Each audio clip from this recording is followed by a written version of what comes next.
लंबी कतारों को खत्म करने के लिए सरकार के हर संभव प्रयास हो गए विफल। नमस्कार, मैं अमित आपका स्वागत करता हूं htnews.co.in में। जैसा कि उत्तर प्रदेश राशन विक्रेता संघर्ष समिति के बैनर तले अन्य सभी दलों ने अपना धरना दिया अपनी समस्याओं को लेकर के। जैसे कोटेदार बड़ी समस्याओं से जूझ रहे हैं, लेकिन फिर भी सरकार उन पर गौर तलब नहीं कर रही है।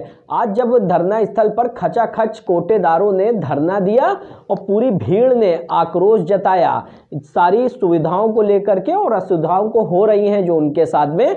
जैसा कि 7 सूत्री मांगे उनकी जो प्रमुखता से मांगे थी, उनकी प्रमुख मांगे थी वो यह थी कि प्रति कुंटल लाभांश उनको मिले, मासिक उनको मानदेय मिले और बहुत सारी मांगों को लेकर के वो अपनी परिवहन व्यय और अन्य बहुत सारी प्रमुखताओं से मांगों को उन्होंने बताया। देखिए हमारे संवाददाता विक्रम की एक रिपोर्ट।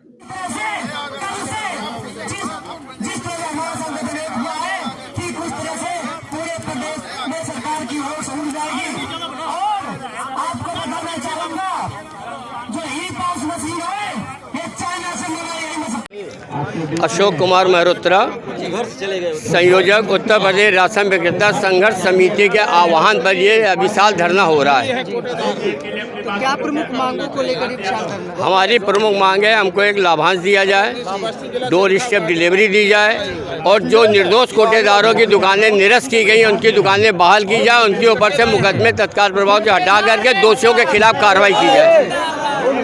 मांग को लेकर विशाल प्रदर्शन? जी हाँ, दो मांगे हैं। दो मांगे हमारी जो महत्व है कि एक हमारे लाभांश दिया जाए, दूसरी है डोर स्टेप डिलीवरी दी जाए और तीसरी मांग ये है जो निर्दोष कोटेदारों के खिलाफ FIR दर्ज की गई है उनको हटा करके दोषियों के खिलाफ कार्रवाई की जाए। नमस्कार दोस्तों, मैं विक्रम आपका स्वागत करता हूं HT न्यूज़ में। जैसा कि आप अभी देख ही रहे थे कि किस तरह से विशाल संख्या में सारे कोटेदार राजधानी के इको गार्डन में इकट्ठा हुए अपनी मांगों को लेकर आइए। हमारे साथ कई बार प्रदर्शन कर चुके, कई बार कोटेदारों की मांगों को रख चुके गिरीश जी है हमारे साथ। गिरीश तिवारी जी से और बात करते हैं और जानते हैं कि क्या मांगों को लेकर आज के विशाल प्रदर्शन सारे कोटेदारों जी। मैं गिरीश तिवारी, प्रदेश उपाध्यक्ष all India fair price dealer federation Uttar Pradesh. आज पूरे उत्तर प्रदेश के करीब 60,000 राशन विक्रेता जो है लखनऊ इको गार्डन में जो है विशाल धरना प्रदर्शन के लिए एकत्र हुए हैं।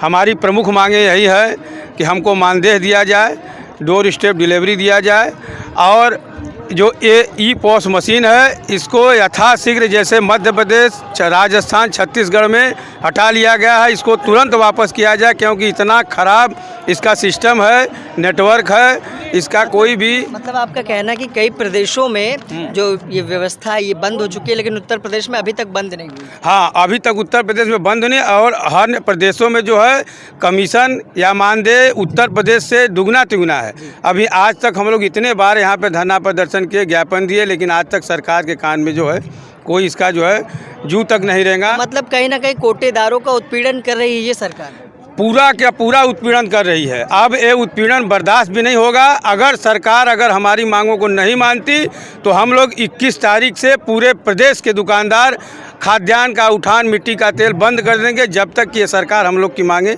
नहीं मानती। सभी संगठन इकट्ठा हुए, जैसा कि कई संगठन इकट्ठा हुए हैं, ये जानते हैं कि कहाँ से, ये बताइए कितने प्रदेश से आज लोग आए, कितनी संख्या? हमारे 80,000 राशन विक्रेता उत्तर प्रदेश में है। यहाँ पे कम से कम 70,000 राशन विक्रेता जुटे हुए हैं। जैसा कि कई बार आंदोलन कर चुके हैं आप लोग, अपनी मांगों को रख दिया, आप सरकार के सामने भी रखी कई बार अपनी मांगों को, लेकिन अभी तक किसी तरह का ठोस आश्वासन आप लोगों को नहीं मिला। नहीं, अभी तक सरकार द्वारा हम लोग को कोई ठोस आश्वासन नहीं मिला। हम लोग की 2 बार जो है कमीशन की 230 रुपया, उसके बाद 200 रुपये की फाइल वापस कर चुके हैं मुख्यमंत्री जी। अगर हम लोग की मांगों को अगर नहीं मानते हैं तो इस बार 2019 में इनकी सरकार जाना तय है और 21 तारीख से हम लोग पूरे प्रदेश में खाद्यान्न का उठान बंद कर देंगे। मतलब कोटेदारों की मांग ना पूरी करने का खामियाजा उत्तर प्रदेश की सरकार को भुगतना निश्चित तौर पे भोगना पड़ेगा और भाजपा की यहाँ पे जो है दुर्गति हो जाएगी। जिस दिन राशन विक्रेता या ठान लेंगे कि इनको हटाना है इसका प्रमाण आप देख लीजिए, राजस्थान, मध्य प्रदेश, छत्तीसगढ़ और तीनों जगह पर ई पॉस मशीन वापस कर लिया गया है। वहाँ पर कमीशन दुगना कर दिया गया है। वही हस्र जो है उत्तर प्रदेश में योगी सरकार और नरेंद्र मोदी सरकार की होगी, अगर हम लोग की मांगों को नहीं मानते हैं। कहाँ से हैं भाई साहब? बनारस से। आप कहाँ से हैं? मऊ जिले से। आप कहाँ से? जौनपुर। जौनपुर से। आप कहाँ से? जौनपुर से। तो जैसा कि कई जिलों से लोग आए हुए हैं, पूरे प्रदेश से, जैसा कि इन्होंने बताया कि 80,000 कोटेदार यहाँ आज मौजूद है और उत्तर प्रदेश की सरकार को इसका खामियाजा 19 के चुनाव में भुगतना भी पड़े। शिवपूजन सिंह हूँ, महासचिव कोटेदार संघ गोंडा। जैसा कि आज भारी संख्या में सारे कोटेदार यहाँ उपस्थित हैं, किन प्रमुख मांगों को लेकर आज के प्रदर्शन है? मुख्य मांगे ये हैं कि ग्रामीण क्षेत्र की जितने भी मशीनें हैं वो बंद की जाएं। जैसे कि दिल्ली में 3 महीने तक ये मशीनें चली, लेकिन वो 3 महीने के बाद मुख्यमंत्री केजरीवाल ने बंद कर दिया, वो मैनुअली बांटने के लिए कर दिया। ये मशीनें बेकार की हैं।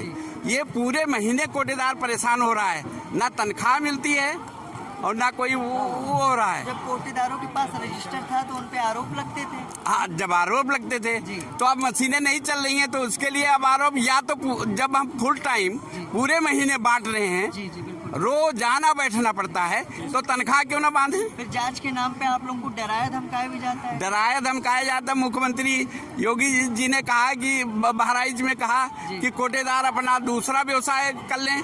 भाई आप पता करो क्या प्रॉब्लम है, पहले बातचीत करके करोगे कि बस ऐसे कह दोगे? ना हमको कांग्रेस खत्म कर पाई, ना सपा कर पाई, ना बसपा कर पाई, और सहयोग देते थे। आप आते ही बस कह रहे हैं कि बस कोटेदार दूसरा व्यवसाय करें। फिर एक तरफ सरकारें राशन सस्ती करने की बात करती है, उस राशन को बांटेगा कौन? अगर कोटेदार बांटेंगे हम ही लोग। बिल्कुल। आज तक ये आज से कोटेदारी है, कोटेदारी प्रथा आज से नहीं है, बहुत दिन से है। तो कोटेदारी प्रथा को चलाने के लिए योगी जी को सहयोग करना चाहिए, नहीं तो सरकार हिल रही है। एक कोटेदार, हम बता रहे हैं, नोट करिए, एक कोटेदार 100 आदमी को मोटिवेट कर सकता है। हम इनकी चूल हिला देंगे। करता भी है और करता भी है। क्या 19 के हमारे हम लोग 19 के चुनाव में हाँ, उत्तर प्रदेश की सरकार को इसका खामियाजा भुगतना पड़ेगा। 100% हम ही लोग अगर हमारी, भैया सुन लो, सुनिए भैया सुनिए, हमारी मांगे अगर पूरी नहीं किया। अच्छा, चीनी क्यों बंद कर दी उत्तर प्रदेश की सरकार ने? चीनी क्या है? मुख्यमंत्री जी ने एक बार बोला कि चीनी हम दे रहे हैं जनवरी से, अभी तक उन्होंने लागू नहीं किया। क्यों नहीं दे रहे हैं चीनी? इतना चीनी है, क्यों नहीं दे रहे हैं? शुगरलेस बनाना चाहते हैं। लेकिन आप लोगों की आज की प्रमुख मांगे यही कि मशीन बंद हो जाए। मशीन बंद हो, मैनुअली बांटा जाए। अगर मशीन नहीं बंद होती है तो तनख्वाह दिया जाए, कमीशन। 1 मिनट सुनिए, 200 रुपया सुनिए भैया, हमारी फाइल गई थी 200 रुपया कुंटल के हिसाब से, क्योंकि चलो ना दो तनख्वाह तो हमको कमीशन दो। जैसे राजस्थान, केरला और इधर है, तो उस तरह से करना चाहिए। महाराष्ट्र में भी है, तो या तो 200 रुपया कमीशन दीजिए। हमारी फाइल जाती है तो उसको वापस कर देते हैं खाद्य आयुक्त। क्यों भाई? 200 रुपया की फाइल भेजा गया तो उसको कहा कि 175 अगर आपकी मांगे नहीं पूरी हुई तो इससे बड़ा भी आंदोलन होगा। बड़ा आंदोलन, ऑल इंडिया आंदोलन होगा। हमारी मांगे नहीं की तो 2019 में सरकार को नीचा देखना पड़ेगा। ये कोटेदारों को मशीन मार खाने के लिए दी गई, जिसमें नेटवर्क नहीं आता। कोटेदारों से जनता जब आती है नहीं जिता पाएंगे इस सरकार को, लिख दीजिए। ये प्रधान नहीं जिता पाएंगे, गरीबों की सरकार है, जिता सकता है इस सरकार को, जिता देगा। तो जैसा कि आपने देखा कि किस तरह से कोटेदारों ने अपनी समस्याएं बताई। हमारे साथ है प्रदेश उपाध्यक्ष रीना चौधरी जी, उनसे भी जानते हैं कि किस तरह से कोटेदार अपनी समस्याओं से जूझ रहे हैं और आज किस वजह से ये विशाल संख्या में सारे कोटेदार इकट्ठा हुए हैं। जी, सरकार की जो पहले मंशा आई थी राष्ट्रीय खाद्य सुरक्षा को लेकर, फूड फॉर ऑल, लेकिन आप देख रहे हैं ये जो फूड फॉर ऑल का उद्देश्य था वो तो कहीं पूरा होता दिखता नहीं रहा है। जहां एक तरफ जनता की उंगली नहीं लग रही मशीनों में, वो परेशान हो रहे हैं। अगर उनको 48 रुपए का राशन भी लेना है तो 10 चक्कर काटते हैं उनके, जो है तो ज़्यादातर मजदूरों की उंगलियां नहीं लग पाती होंगी। उंगलियां नहीं लग पाती है, नेटवर्क बाधित रहता है और जिससे प्रॉपर वितरण नहीं हो पाता है। और जो कोटेदार है क्या वो देश का नागरिक नहीं है? उनको सम्मान का अधिकार नहीं है? कहीं ना कहीं हाथापाई भी हो जाती है उपभोक्ताओं से। उनको बहुत ज्यादा ही अपमान झेलना पड़ रहा है कोटेदारों को, जबकि उनका जीवन, उनका संपूर्ण समर्पण जो है जनता के लिए है। डायरेक्ट जनता से जुड़ा हुआ है कोटेदार, जो है प्रतिनिधि है एक तरह से सरकार का। उसके बावजूद जो है पीड़ित है कोटेदार। आज उनकी रोजी रोटी जो है खतरे में पड़ी हुई है, लेकिन सरकार को इस बात की कोई जो है जरा सा भी दुख नहीं है। और आज अगर सरकार हमारी बात नहीं मानने को तैयार होती है तो उनको 2019 में हम सबक सिखा देंगे कि क्या होती है जनता। मतलब कहीं ना कहीं 19 के चुनाव में उत्तर प्रदेश की सरकार को इसका खामियाजा भुगतना पड़ेगा। बिल्कुल उनको खामियाजा भुगतना पड़ेगा। और हम लोग एक बार नहीं 5 बार इस तरह के धरने प्रदर्शन करके देख चुके हैं, और आगे हमारा कार्यक्रम रहेगा कि हम पूरा हजरतगंज, पूरा लखनऊ जाम करने के लिए हम लोग आगे आएंगे। तो जैसा कि एक संस्था भी यहाँ पे मौजूद है और संस्था भी सहयोग में उतरी है कोटेदारों की। क्या आपकी संस्था का परिचय और आपका परिचय क्या? जी, मैं मानवीय एवं कल्याणी विधिक जन जागरण समिति से हूँ जी, और मेरा पद है कोषाध्यक्ष। तो जैसा कि आज कोटेदारों की समस्या में आपकी जो संस्था है वो भी समर्थन देने उतरी है जी, पूर्ण रूप से सहमत है। इस सरकार के बारे में नहीं, मैं इनकी जो बायोमेट्रिक सिस्टम की व्यवस्था है उस पर मैं उंगली उठा रहा हूँ, सवालिया निशान उठाता हूँ, क्योंकि कई तरीकों से कोटेदारों को बेइज्जती का, जिल्लत का सामना करना पड़ता है। कोटेदार के घर में जहाँ पे राशन वितरण होता है, लोग आते हैं, उपभोक्ताओं से लड़ाई होती है, इनको बेइज्जती का सामना करना पड़ता है। और दूसरी चीज़, जहाँ से माल आता है, कोटेदार जहाँ से माल उठाते हैं, अपना गल्ला उठाते हैं, वहाँ भी घटतौली होती है। एक बार मैं एक वाकया मैं आपको बता रहा हूँ, बहुत ही अभी हाल ही का है। लखनऊ राजाजीपुरम गोदाम में मैं गया था और वहाँ के लोगों ने, कोटेदारों ने मुझे शिकायत की कि यहाँ पे घटतौली होती है, कांटा बाट खराब कर दिया गया है जानबूझ के, ताकि कोटेदारों को सही समुचित पूरी तरीके से पूरा राशन ना मिल सके। तो मैंने उसमें सवालिया निशान उठाया, एआरओ से बात की, डीआरओ से बात की, तो उन्होंने उल्टा मेरे ऊपर एलिजेंस लगा के सरकारी काम में बाधा, मुझे थाने में बंद करवा दिया।